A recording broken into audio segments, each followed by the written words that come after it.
ፈሳሽ ተሆነ ቦጭ የሚለው ምን ስለሆነ ነው ስለሞላ ነው ስለጎደለ ነው ሲሞላ ጠሪያም ከሆነ እንኳኳል ሲጎድል ሲሞላ እውቀትም እንደዛው ነው ኦኬ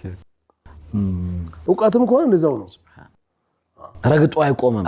ካልጎደለ ማለታቸው ነው በጣም ይደንቅ ነው ጥሩ ምሳሌ ነው እና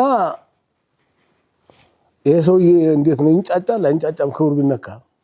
ጎደሎ ነው ሙሉ ነው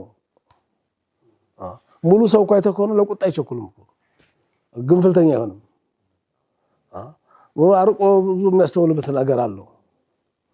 ትንሽ እውቀት አስቸጋሪ ነው በጣም እና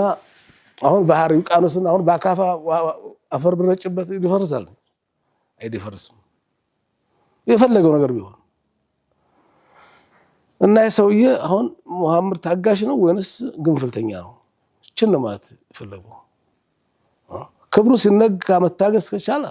ህልሙ ተገለበ ጀህሉን ወለተ ነብይ ነው አምንበታል ብሎ ወስኗል እና አንድ ቀን ነብዩ ሰለላሁ ዐለይሂ ወሰለም ወደ ታዚያ አንሳር ሙቶ ሄዳሉ ስርዓተ መቃብር ደርሰው ሲመለሱ እንዲ ቦታ ላይ ባረፉበት መጣና ፈዲነውቱ ቀረባልኩኝ ይላል እና ዑመር እና አቡበከር ባሉበት